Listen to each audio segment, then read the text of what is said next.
The Gary Goff Show here on the Tiffany University Dragon Radio Network, and hello to our fans on the YouTube channel as well. My name is Russ Snyder, voice of the Tiffany University Dragons, alongside head coach Gary Goff. Hello, Coach. How you doing today, sir? Doing good. How you doing, Russ? I'm doing excellent. Let's thank our sponsors real quick before we get into our program. Those sponsors include the Animal Hospital of Tiffin, CF Professionals Incorporated, Gary Gruse's office, Marco's Pizza in Tiffin, the Ohio Mutual Insurance Group, Jim Kennedy's office, Pioneer Mill Restaurant in Tiffin, Ralph's Joy of Living in Tiffin and in Fremont, Seneca Hills Golf Club, State Farm Insurance at Lape's office, Steyer Seeds, Tiffin Ace Hardware, and Viewpoint Graphics. Thank you so much for joining us today for the Gary Goff Show. Well, Coach, 2 games in, and I think that we had a step up in competition. I think that we saw the GLIAC flex his muscles a little bit this past week. Yeah, definitely. I mean, Michigan Tech's a great program. They have been for quite some time. Tom Curley's done a great job there. This is entering his 9th season. And they're a good program. They lost some people from a year ago, but as you can see, they just have some pretty good athletes step in and take their place. Well, Tyler Scarlett, one of the best quarterbacks in the league as well. The running back, Leffingwell, stepped in and did a really good job for them too. But we were right there throughout the first half. So before we talk about the entire game, why don't we take a look back at the first half of the ball game? Yeah, definitely. We knew what kind of program they were. Mm-hmm. A year ago, we took the trip up there, and obviously we had to overcome the trip as well. But, a year ago, it wasn't even a close ball game. It really wasn't. We had some injuries early in that game, and they ran away with it. This year they had to make the trip, and I felt like we fought them tooth and nail until late in that third quarter. But to start the game right there, we traded series back and forth punting, and seemed like as soon as they scored, we answered right away. So yeah, well, we had a chance to score early in the ball game. A drop pass down by the goal line didn't allow us to get in the end zone. That would have been a huge play. It could have been a big turning point in the ball game. Yeah, no doubt. And we knew we had to fire our shots, and we had to execute. And we fired the shots, but unfortunately, we didn't make the play right there. We dropped the ball, and he'd have been tackled probably on about the 1 yard line. But still, you're first and goal from the 1. You got a chance to get some points right there. And if we'd have done that, we'd have taken the lead right there to start the ball game, which would have been huge. Absolutely. Well, they got on the scoreboard first. Michigan Tech did. Charlie Leffingwell, a 15-yard run at the 2-minute and 37-second mark of the opening quarter, a 7-play, 78-yard drive to take an early lead on the Dragons 7-0. Yeah, they do a great job with their scheme offensively. They like to run the football, but yet they get their quarterback on the perimeter a lot with some rollout passes and stuff. So, our defense had their hands full, no doubt about that. But, they broke a nice run right there and got on the board early. But you know what? I felt like we made some key adjustments on defense to prevent that from happening for the next few quarters. And, they went up on us right there 7-0. And you guys answered right away. We did answer very quickly. We ran what's called our Texas return. And that's something that I've been very fortunate to coach for, probably the last 10 years. It confuses me in the press box, I can tell you that. Well, the whole premises behind that is, we can get the ball to any returner back there. When we were at Southeastern Louisiana, we put this in. I got it from Spike Dykes, who was a longtime coach at Texas Tech. His son, Sonny Dykes, is a coach now. His son, Sonny Dykes, is at Cal, a good friend. And anyway, Spike Dykes used to run this at Texas Tech, and, Hal Mummy was like, this gives us something different. Sure. So we ran it at Southeastern Louisiana, and we led the nation in kickoff returns that year. And we had 2 great returners, and one of them being Keelan Davis. I think he had 6 touchdown returns that year. So we put it in here. Actually, we worked on it last year a lot. Didn't really call it that much, but now we feel like we got the talent back there that can take it the distance. And Stephon Willis, Marcus Burham, and Tony Shedd. So we ran it in week 1. You probably saw it in week 1 against McKendree. It was very successful there as well. It was. I think we had 3 kickoff returns, and that went past the 50 or right there at the 50. So that means your offense has a shorter field. Absolutely. And, they kicked off to us. We were a little concerned that they might not kick it to us. They did, and we exchanged the handoff, and I had a great block right there by Kyle Finch. Finch made a block. The guy got back up. Finch blocked him again, and kind of gave us that running lane right there, and Tony took it. What was it, 85 yards? 85 yards, yeah. Tony Shedd took it to the house. Yeah, and the good thing about that return is a kickoff unit must stay in their lanes. If one person gets out of their lanes, we can take that return to that person's direction. That's kind of what we look for when we're breaking down our opponents. You mentioned Kyle Finch with the block and then continuing to block and blocking him a second time. I'm sure you preach that quite a bit. Just because you block a guy once, play's not over, you got to continue through.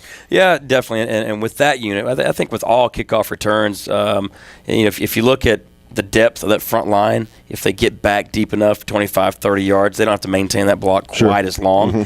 If they take shorter drops, 15, 20 yards, now you're asking them to maintain that block for a lot longer, and therefore, you risk the chance of them, not maintaining the block long enough. So we worked very hard on that unit as far as getting our depth and then taking angles and staying on our man. And, we hit a home run right there. Well, it was all the scoring in the first quarter. At the end of one quarter of play, the score was the Dragons 7 and Michigan Tech 7 as well. Second quarter, Michigan Tech, the only one to get on the scoreboard. McConnell, a 16-yard pass from Tyler Scarlett with 4 minutes left remaining in the half, an 8-play, 47-yard drive, and Tech ends up taking a 14-7 lead into the half.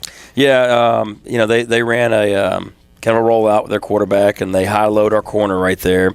And we just made a wrong call right there on defensively, and then he made a good pass in the corner of the end zone. The one thing about Tyler Scarlett, he's very accurate. Mm-hmm. We knew that going into this game, and you make a mistake, and he's going to find it.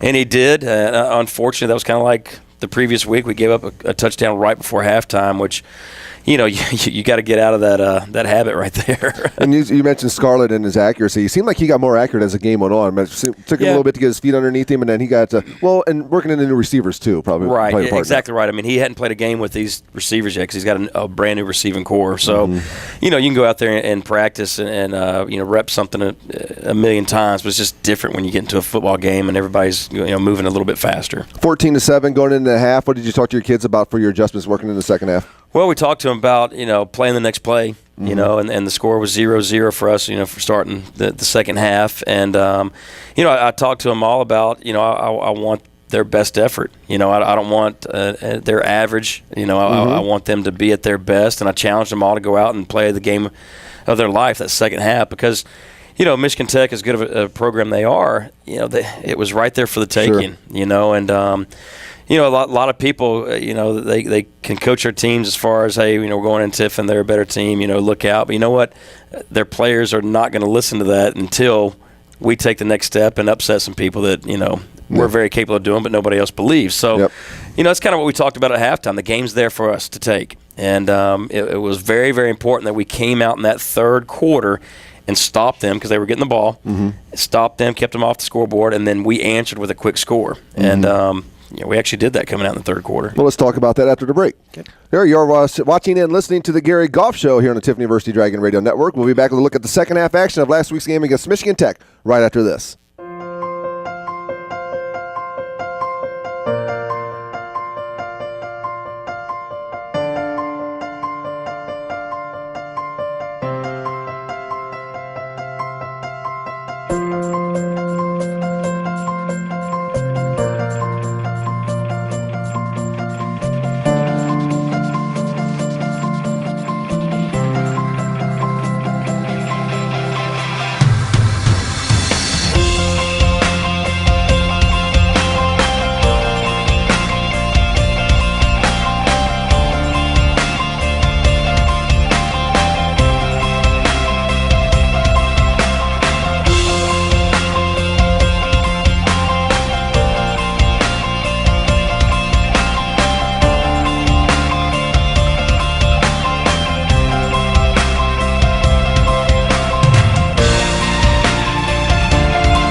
Goff Show here on Tiffin University's Dragon Radio Network, your weekly look at Tiffin University football with head coach Gary Goff. I'm Russ Snyder, voice of the Dragons. Thank you so much for joining us today for this look back at Michigan Tech and look forward to next week's game. Well, Coach, halftime score was 14-7, Michigan Tech in the lead, but you guys came out in the second half and you did tie the game up. A 1-yard touchdown run from a man name we haven't spoke much about, Antonio Pipkin, the freshman quarterback, comes in there and gives you another dimension. Yeah, Antonio's got a lot of talent and a lot of ability.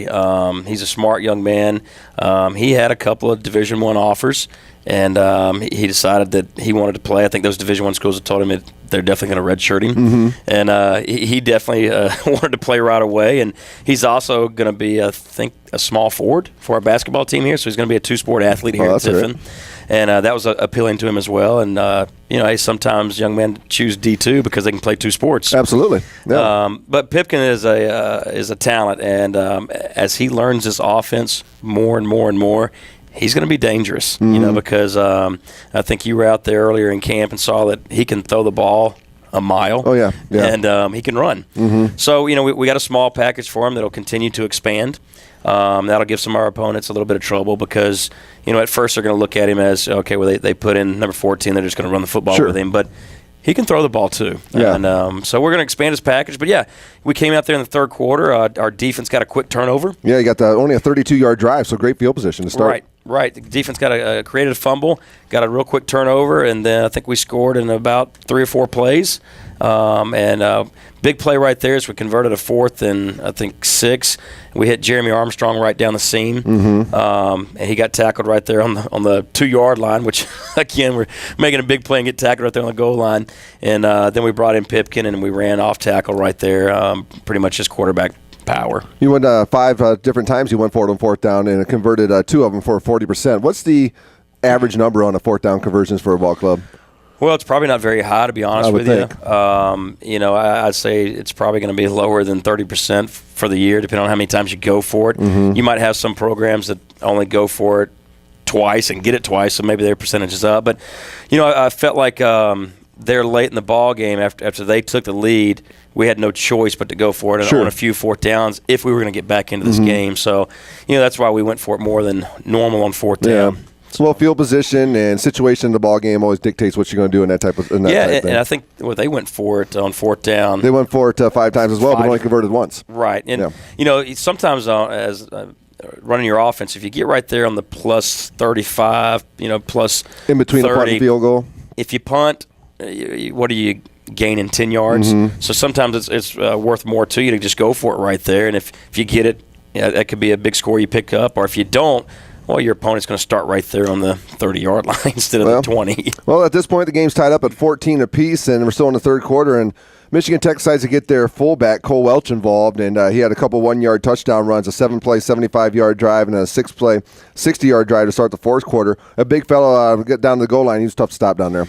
Yeah, a key moment in the ball game happened on that drive. We got them in a 4th and 5 situation. They run a naked where they roll the quarterback out after a little bit of play action, and we've got him corralled. I think it was Jude Amakar's got him right there, and somebody else got him kind of corralled, and he kind of throws it instead of being tackled over the head of one of their receivers. One of our corners is running up to make a play, and really, inadvertently runs into that receiver. Did not think it was a catchable pass at all. Oh, yeah. I can tell you weren't. It landed out of bounds. But they ruled it pass interference. That was 4th and 5. Gave them the first down. They score a few plays later. So, part of the football game. I understand that. But, boy, a little bit of a heartbreak for us right there because we had them stopped. Yeah. It was incomplete. Our ball right there. I think it was around the 35, 40-yard line. Yeah. And you get that stop. Now we've got the momentum because we stopped them, and we go down and score right there. It's a tie ball game. And anyway, that didn't happen. They went on and scored on that drive, and fullback carried the ball several times right there on the goal line. He punches it in right there, and that puts him up, 28-14. Sometimes you have to create your own good luck, though, too, don't you? No question. I mean, and I wasn't, their head coach, Tom Curley, comes over after the game. He says, Coach, those 2 calls right there, they should have gone your way. And I just smiled. I said, Tom, I know, but part of the game. We can't complain about the calls, good or bad. Sometimes they go our way, sometimes they don't. And you're exactly right. Same thing we preach. I had to, take a dose of my own medicine right there. Say, forget about it. Play the next play. Absolutely. Well, just like Cole Welch went again at the start of the fourth quarter with another 1-yard touchdown run to put the Dragons down 2 scores. And then the touchdown run by Leffingwell, a 19-yarder with 8.5 minutes left to go in the ball game, puts them up 34-14, and then interception returned at the end of the ball game to kind of put the icing on the cake. Yeah, we had had a little bit of a drive going right there. We converted on a 4th down, and we get down to the red zone right there, and quarterback Friendo just doesn't see that they had rolled man coverage and had a linebacker just sitting right there in the middle. And we always talk about those throws across the middle down there in the red zone. They're really got to be thrown high. Either our guy catches it or it's out of the back of the end zone. Yeah. And a little bit of a mistake, or actually a big mistake right there on our part, and their linebacker steps underneath and picks it off and takes it the distance. But, we really needed that score right there because, we still had about 8 minutes left in the ball game, and we get that score right there. We're only down 2 scores. We still got time to make some things happen. Absolutely. Your offensive line again played against a very talented defensive front there for Michigan Tech, but I thought they held their own. Hey, offensive line did a good job. Yeah. They really did. We had 2 tackles in the game, Marcello Brown and then Brandon Rinker that they're only sophomores and have seen some limited action. But you know what? They both did a good job because those are two all-conference defensive ends. Yes. So I think Dustin Craig had a good game. We had a misfire on one of the snaps, but other than that, he had made some good calls and protection. And we gave up 2 sacks. One of them was definitely on the quarterback. The other one was just on our tackle who just opened his hip up instead of setting back. But a year ago we gave up 7 sacks up there at Michigan Tech. So very happy with the offensive line. Was not very happy with the quarterback play. Was not very happy with the receiver play. We just had too many drop balls, to be honest with you. Yeah. And in this style of offense, you got to have those guys make plays, and that's what they live for. Absolutely. To make plays. And in order to beat a very good team like Michigan Tech, you got to fire your shots, and then you got to execute. And you got to make some big plays. And another key point in the game right there is we had a 4th down. We went for, and they roll up and go zero coverage, and we catch the ball downfield with Marcus Burham, but he hits the ground out of bounds, and the ball pops out. Is that where you have to complete the football play for possession? Yeah, even though on film, he caught it. He's got 2 feet in bounds, but when he hits the ground out of bounds, ball pops up. Yeah. And they're going to roll that incomplete every time. And I understand that. It's kind of like Armstrong's catch down the middle at McKendree. Yes, absolutely. You got to come up with the ball. Because you can see on film the official saying catch, and when the ball squirts out, he waves it off. But so again, we just didn't complete some big plays, and I felt like we had the guys in the right areas to make plays. We got to step up and make those plays. It reminded me a lot of our game last year against Grand Valley. Yeah. We played really good defensively, held them. I think we held Grand Valley to under 300 yards in that game. They had 3 big plays for the first 3 scores, and after that, it was pretty much an even ball game. Right. So, we got to capitalize on some of those turnovers, and then we just got to execute. We got to keep the chains moving. It's very, very important offensively for 2 reasons. One, obviously to score, but 2, keep the defense off the field. I thought it was a heck of a home crowd, too. Oh, gosh, we had a great crowd. Yeah, absolutely.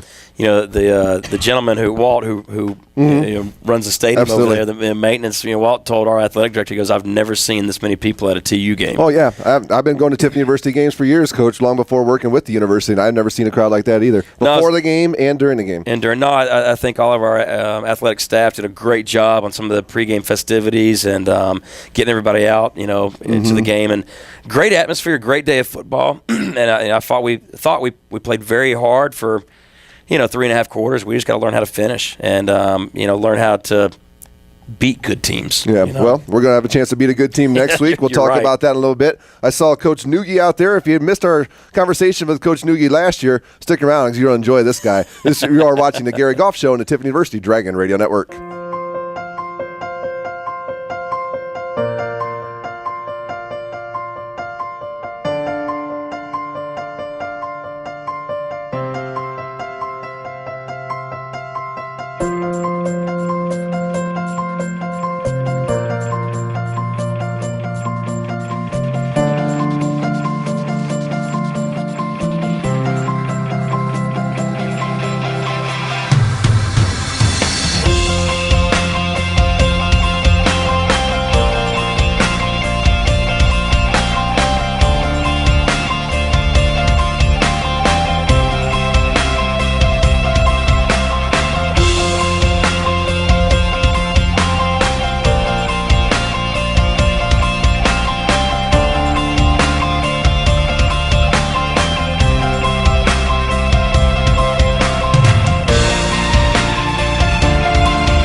Talked about the Michigan Tech game. We'll preview next week's game coming up here in a little bit. But one of your assistant coaches is going to join us now. Why don't you go ahead and introduce the gentleman to your left? Yeah, we got one of my former players, now coach for me the last 2 seasons, Adam Neugebauer, and does a great job. He was a great quarterback for us. He's an All-American quarterback and knows the offense like the back of his hand, which helps, as being a coach as well. But Adam, welcome to the show.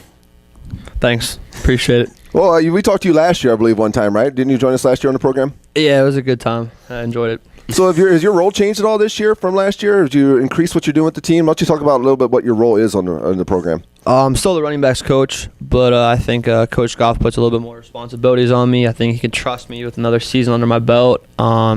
Gives me free range of, studying more film and maybe giving a little more input of what plays to run and just basically making sure our kids are in the right positions at all times. So, well, if you ask him off the air, he would probably say, "Oh my gosh, Coach Goff has me do everything." And actually, Noogie does have a tough job. Not only is he the running backs coach, but he also heads up our equipment, and he's got some of his student workers underneath him that are our equipment managers and whatnot. But he's got his hands full right there because you got 150 guys who I need a new buckle, I need a chin strap, I need a sock, not a pair of socks, but one. Or you never know. And so he's running around most of the day talking to our vendors, where's our equipment, or answering to me for how come this guy doesn't have his stuff. And he's got a tough job, and I don't take it easy on him. I didn't as a player, and I hadn't as a position coach. Well, it's nice to have somebody that you trust to be able to handle all that kind of thing, right? No doubt. He comes from a great family. He is a very hard worker. You can find him up here at the office just about all hours of the night. But he's still mad at me because I told his parents when he was a player that he's the most stubborn person I've ever met in my life. But why was that? Why was that, Coach? What made Coach say you were so stubborn? When I played for him, I threw an interception, and he wasn't too happy about it. And he's not the tallest guy, but he grew that day. And, I was a little terrified of him. He got red in the face, veins popping out, yelling at me, and I guess I was stubborn, not listening to what he was coaching me to do. So let's talk a little bit about the relationship that you have with Coach. What's the differences between the player-coach relationship or the head coach assistant coach relationship? We kind of have a love-hate relationship. He knows he can yell at me at all hours of the night, but he knows I know that he might be yelling at me, but he might be teaching me a lesson at the same time. You got to be thick-skinned to be in your position, don't you? Right. To be a quarterback, right? Definitely. Well, yeah, absolutely, yeah. So, but I definitely learned a lot from this man. He's a great mentor, a great role model to watch over, and he's a coach that everyone admires, and he's talked around throughout not only the state of Ohio, but Michigan, Pennsylvania, and West Virginia as well. So, what was it about him when he was a player for you, Coach, that made you think he'd make a good assistant coach? Well, first of all, I'll tell you what. When I first got to West Virginia Wesleyan, obviously I didn't know Adam. I knew he was one of the quarterbacks. We had, I think, 4 or 5 quarterbacks. I went there for spring ball and put in the offense. And a lot of the coaches on the staff they'd already been there, and they kind of didn't want Noogie to be the quarterback or didn't think he had enough skill to play quarterback. They really liked this other young man who could throw the ball a mile and could run some. But, that's not what playing quarterback's about. Sure. You got to actually run the offense and know where to go with the football and make some decisions. Well, I learned real fast that this guy will outwork you in a heartbeat, and he did that as a player. I think the head coach at the time was shocked when I told him after spring ball, hey, Adam's going to be a starting quarterback, and they were really unsure if that was the right decision. Yeah. They didn't know me, but they knew Adam was on the team. I think Adam had played basketball there as well. Well, after about our 3rd game of the season, maybe it was the 4th game of the season, we upset West Liberty, who was ranked, I think, number 5 in the country at the time. Everybody came in and said, oh, Adam is the guy. And I was like, well, he's been our guy all along, But he works really, really hard. He was a gym rat. He loves the weight room. He loves to watch film. So I knew then that this guy could accomplish a lot no matter what he wants to do in life. Did not know he wanted to coach, necessarily. He got his degree in law. Is that correct? Correct. And he's working on his master's right now, finishing that. And I didn't know he wanted to coach, to be honest. We had a position come open here, and was really talking to one of his other teammates about coming here being our GA. And when I found out Noogie wanted to coach, he'd already been offered a job at another school. I called him immediately and said, whoa, you haven't left yet, have you? He said, no, but I'm leaving tomorrow. I said, no, don't leave yet. Let's talk about you coming to Tiffin. So I talked to him about it and told him what we had to offer here is not only a program, the direction I wanted to take it, but the school. And I think he was here 2 or 3 days later. Well, you must have really respected Coach to be able to say, okay, I'll wait and hear what you got to say before I take off, and then end up making that final decision to come here and be a part of the Dragons. Oh, absolutely. And I definitely, hearing from Coach Goff how busy you are as a coach, and then he calls me and takes time out of his day to, talk to me about, my situation, what he went through when he was my age, and, what to really look for. So it definitely helped me out. How you like working with the running backs? I like it. I like it a lot. I like the running backs we brought in. Jeremy Ortiz and James Hall and Nicholson. They're running backs from last year that still continue to work hard. And we got Jerry Brown that came in from this year. I believe he's going to join us on the program, right? He is. Right. He is. He's going to come on here very soon, and he's doing really well for a freshman. He's learning the offense. He works hard. Great family background. His family are at every game. I think there's probably a whole section for them. There's quite a few of them. But, yeah, and Jaquan Ransom's another kid we brought in who, tweaked his hamstring beginning of the season. But, we have good things to come with him as well. So, now, did you have to kind of school yourself a little bit on coaching the running back position? Because your football knowledge comes from the quarterback spot. I know you have some knowledge of the running back position by being in the backfield with them, but did you have to school yourself a little bit before you took over the reins of the running backs? I did, but also when I played Anthony Thomas, who was a running back at Michigan and played for the Chicago Bears for 9 years, I was in contact with him, and he gave me some drills to look at and, talk to me about how to coach running backs. And after a whole season, I was able to adapt and understand, each position, each player that plays that position and how to coach them. And I learned over the whole year that I had that, how do I get the running backs better footwork? You got to stay on top of them just like quarterbacks. So one good thing too is being a quarterback. He already knew the protection. Mm-hmm. You got to know the protection and where you're protected and where you got to have your hots. And that made it easy for him to be a running backs coach right there, just because he already knows protection. So. Yeah, it's nice to be able to bring in somebody that's familiar with your offense right away. I'm sure that's why you were like, okay, Noogie's available. Let's get him over here. Right. Absolutely. So what's the goal? Is coaching something you want to be in for the long haul? I'm just curious.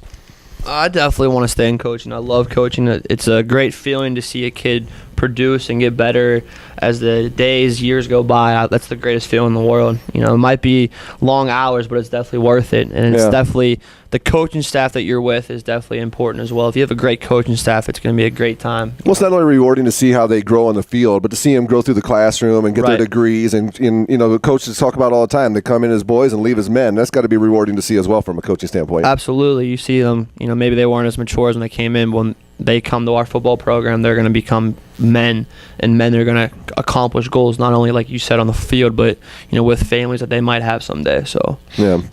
So Noogie, you are here at Tiffin University. This is your second year, right, with the program? Correct. And where do you see this program going? I mean, you've grown greatly in the 2 years you've been here. Coach Goff's brought in some great character kids here in this program. Where do you see this program eventually getting to? I mean, it's definitely we're in a SEC Division II, conference. It's a very competitive conference. We talked about that. Right. Gliat kind of flexed their muscles this past weekend when Michigan Tech came to town. For sure, but we're just that one step away. It's we're right there, and then we got to take an extra step, and we're not there yet. And I think it's the leadership. We need the leaders to take care of the team, and once that happens, our team's going to be very, very dangerous because we're so young, and we're only going to get better as the years go by. Yeah, you get that signature win to really build that inside that confidence. I mean, everybody knows you can win, but once you actually do it, that can make all the difference in the world. Yeah. And we talked to the team a lot about that. I mean, it doesn't matter what everybody else thinks out there. Mm-hmm. It just matters about what our family, our football family thinks. And as far as go out to it and expect to win every snap and every game. You got to play that way, and you got to be in attack mode at all times and have a sense of urgency. And I feel like the first game definitely we played careful. We didn't want to mess up, and we're playing really careful. You can't do that. You guys, because this is the first game of the year?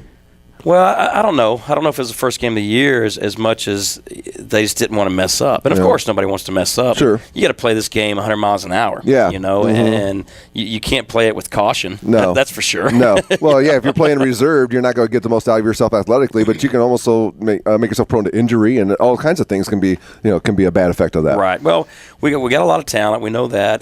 We got a lot of young, really good talent that came from winning programs. And, we just got to keep on, lead them in that direction. And, like Noogie said, we got to have some leaders step up and start taking this program from a player's perspective. And, the wins are going to happen. They're there. I know you played at West Virginia Wesleyan as a student. Where would you play your high school football? I played North Allegheny, which is in Pittsburgh, Pennsylvania. They won state title last 2 to 3 years. After you left, they started winning the titles? Yeah, I got rid of the bad kids. No, but you got a great coach. He actually, our high school coach was the national coach of the year. Wow.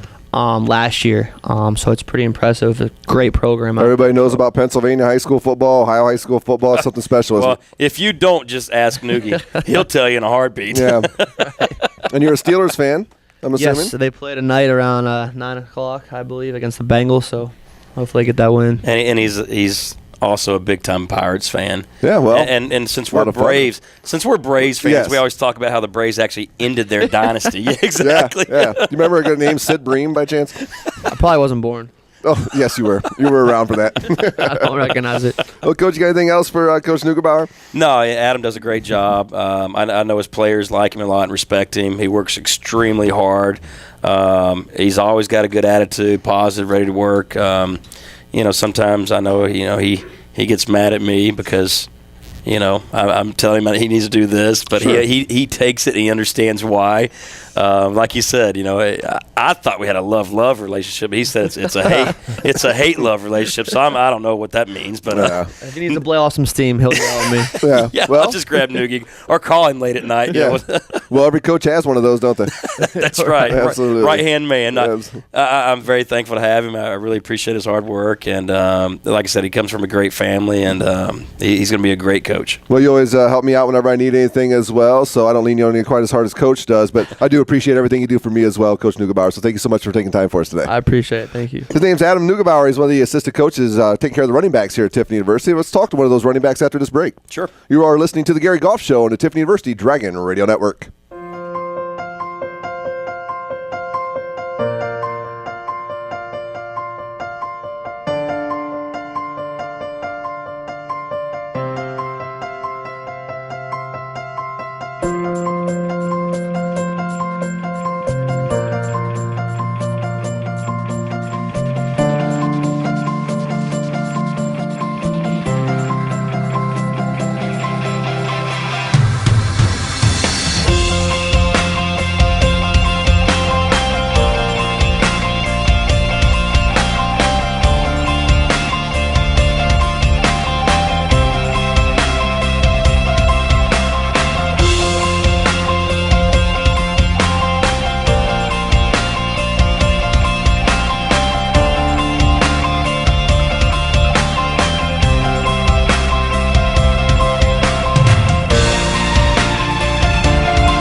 Show on the Tiffany University Dragon Radio Network. And hello again to our viewers on our YouTube channel as well.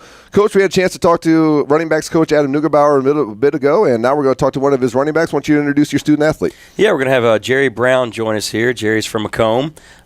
He's one of our top recruits from a year ago. He's a true freshman that is playing a lot for us, is starting in some different areas, and we're excited to have him. He's a great football player. I think a lot of people in the area know that if they went out and watched him play high school football, he's a young man that played many positions. Yeah. And he's going to end up doing some of that with us. So Jerry, welcome to the show. Yeah, thanks for joining us. Thanks for having me. Yeah, I actually covered a couple of your playoff games last year, and when you first signed with the university, I talked to Coach Goff, and one of the first things we talked about was those dye blonde locks that you had last year, and he said those were gone when you came over here, but you were easy to pick out. But you were a fantastic high school football player, man. I really enjoyed watching you play. I'm very happy you're a Dragon. Thanks for coming. Hey, thank you. I appreciate it. Well, when the season's over and I went to go see him in the high school there, and he comes out of class, he comes down the steps, and I see this guy walking towards me with a shaved head, and it's obviously not blonde anymore, Yeah. and kind of staring at him. He's looking at me and waving, "Hey, Coach." I'm like, Jerry? He goes, yeah, it's basketball season, and he made us shave our hair.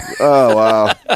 So what was it that Coach Goff convinced you to come to be a Dragon? What was it that he told you? Oh, I just came on my visit. I love the place, all the coaching staff. I met a lot of them. Coach East was my recruiting coach, and he came to a couple of my basketball games, and right there, that's shows how much I meant to the program and recruiting. So I enjoyed it a lot. Yeah, you're. Go ahead, Coach. Well, I was just say he was a lot of fun to recruit. Jerry's got a big family, and they love football, and they're very proud of Jerry. And I'll never forget going to his for a home visit, and we went to his grandfather's house, and I'm kind of thinking, oh, cool, we'll meet Grandpa, Grandma, and Mom and Dad. Jerry, was there even another seat left in the living room? No, there wasn't. There's about 2 couches, a couple chairs. I mean, I felt like I was giving a presentation, like a business presentation. There had to have been 15 people just in his living room, and everybody staring right at us, wondering, hey, okay, what kind of degrees do y'all have? Where are you going to play them? What's your vision? And I remember walking out with Coach East going, that was kind of fun. Wow, he's got a big family. Yeah. Well, it's great to see somebody comes from a family like that where everybody's so tight knit. He comes from a good background. Yeah, definitely. Even when he came for the official visit here, kind of the same thing. Remember, we were using the president's office, and usually when families come in, I'm sitting in the president's conference room, I guess you should say, and it's usually me, the player, mom and dad. So we're taking up a couple seats at the end of the table. Jerry's family came in, and again, there might have been 15 of us, and I was sitting at a huge table, and again, giving a big presentation. But it was a lot of fun because mom, dad asked questions, grandpa asked questions, little brother, you name it, everybody was asking questions, and that's good. Yeah, I mean, absolutely. That's really good. So everybody in the entire family has interest in the young man. Absolutely. Exactly. Now, was your parents one of those folks that took the RVs to the Macomb games? I remember seeing a couple of those when I went to those ball games. Yeah, my dad, he has a van, so he was kind of the soccer mom, and my family came to all the games they could make it to. Even my sister, she was a big support. My brother, I have a twin brother. I played along with him. He was one of my linemen. I have a bunch of stepbrothers, one stepsister. They came to all the games, so one of my biggest supports. I know watching you play in high school, you had the ball in your hand quite a bit. You lined up at the quarterback position. You lined up at the running back position. You were a terror on defense as well. I remember you guys had a little defensive lineman, it was about 5'10", 150, who was real unstoppable. Yeah, he was our defensive end, Michael Jones. He was a tough kid. He was pretty crazy. Yeah, absolutely. But what you're a Dragon now? What are you studying here? My major is criminal justice, and I want to go in the law enforcement field. My classes are going pretty well right now. My professors learning a little bit about the criminal justice field and all that. So it's big adjustment from high school to the university level. The classes aren't as long. I enjoy that a little. High school is 8 hours a day, get boring, but like here you have 2-3 classes a day. You can focus a lot more time to do homework, and we have to go to study tables 3 days a week, the incoming freshmen. So I get my homework done. And let's say time management is something you probably had to learn with not only being a freshman in college, which everybody, new incoming freshmen always got to learn how to manage their time properly to make sure they get the studies in, but being an athlete as well, probably something you really had to focus on when you got started to make sure you got all your studies taken care of. Oh, yes, sir. Whenever I can get a nap in, I try my best to get a nap in. I'm sure. I like that, Coach. First one that said yes, sir, to me. It's the first one. All right, my new favorite player. Hey, Jerry's a smart young man. He knows you're announcing the game from the press box. Yeah. Well, we said you had your career high game last week with you ended up with 43 yards, leading ball carrier for the Dragons with 10 carries, 43 yards. Where do you see your role in this team going? Well, I just try my best when I'm out there. Whenever we get a run play called, I'm like, okay, I got to show coach what I got, because we don't run the ball a lot. We usually aerate offense. So I try my best, wait for my lineman to make the crease, and then I just hit it and try to get as much as I can. You think yourself as a receiver out of the backfield is a strength that coach wanted to bring you in for? Yeah, I got pretty good hands. In high school, I played receiver my sophomore year. Then my junior and senior year, I played more like a wildcat quarterback. But now, in high school, in open field, I could make moves. But now, college level, it's a big difference. And a little faster. Faster, yeah. And the size of the guy is a little bit bigger as well. Mm-hmm. Well, that's one thing we liked about Jerry when we recruited him. Obviously, he played a lot of different positions, but he's a big physical young man. And, we can line him up at tailback, and we can also move him out in receiver positions. And saw a little bit of that last week. We can continue to expand that some and grow from there. But, the sky's the limit for this young man. And, he needs to touch the ball, 20 times a game minimum. Talk a little bit about working with Coach Neugebauer. Oh, Coach Neugebauer, he's a great coach. He always pushes us, always yells at us. But, he's pretty cool. We know when he's serious. We know when he's joking around. He's pretty young. He's like one of us. He knows that we joke around a lot, but when he's serious, we know when to get to business. That's what I was going to ask. Maybe he's, seems like one of you guys, but when it's time to get things done and get serious, you still got to respect the man. Oh, yes. Are you talking nice about him because he's in here? Because we can make him leave.